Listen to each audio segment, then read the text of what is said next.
Welcome back to Awful Movie Reviews. Who is this? We've never reviewed a movie from the 1940s, so let's get right into it. This is The Flying Serpent from 1946, an extremely low-budget fantasy movie. It was released and immediately fell under the radar, and for good reasons. It's surprisingly rather short, clocking in at less than 1 hour. And all the better, because it saves me some of the pain of watching this painfully dull and stale film. Yeah, guess I was pretty lucky at that. We follow an archaeologist living in Mexico who stumbles upon a hidden treasure which once belonged to the great Aztec leader Montezuma. But he also finds out that it's being guarded by a mythical flying serpent named Quetzacoalt. And this man will stop at nothing to keep his treasure secret, even if that means unleashing the monster to kill those that dare get too close to it.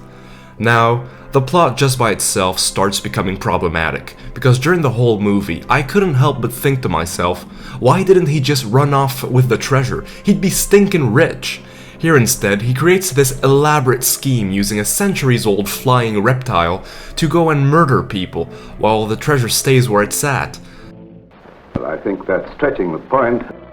I have a hard time also understanding how the creature has been protecting this grand treasure for hundreds of years when it's been stuck behind bars all this time, and can only be let outside using a switch situated outside the cage.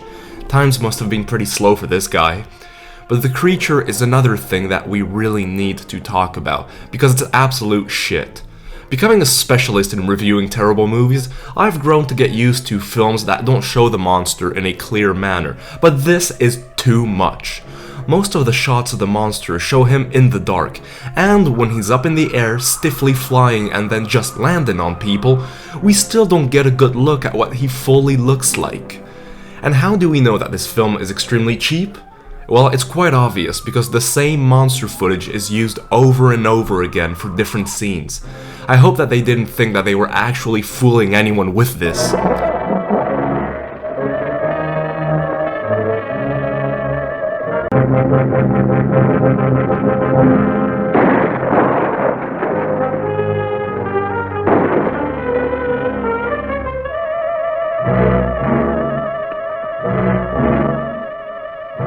The production crew must have also been too broke to afford a narrator, so to give us a little bit of historical context, they just wrote all of it down on a piece of paper for us to read quickly. Cheaper, I guess.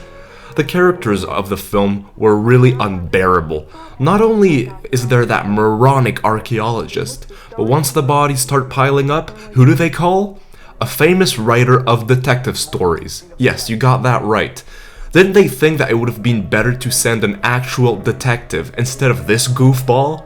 What is he possibly going to do? Pretty cleverly done. It's amusing for radio listeners, but this isn't the radio. Well, you know, Sheriff, I plan to put it on the radio. If you think I'm going to furnish clues so the killer can Nothing list me... broadcast without your okay, Sheriff. Oh great. So this is all just a big show for them. One of the things that just blew my mind away is how fast the characters come to the conclusion about the murders being caused by an actual flying monster.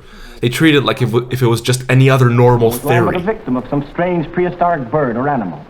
Do you think it possible that such a creature might have existed, say, in the age of dinosaurs and like monsters? Overall, the only good aspect about this movie is that it's less than an hour long, but otherwise, the story is completely stupid, the acting is just horrendous, the characters are as generic and boring as it gets, the special effects are shit, and the occasional jokes are really cringeworthy. Broadcast technician. Just call me Jonesy, Sheriff.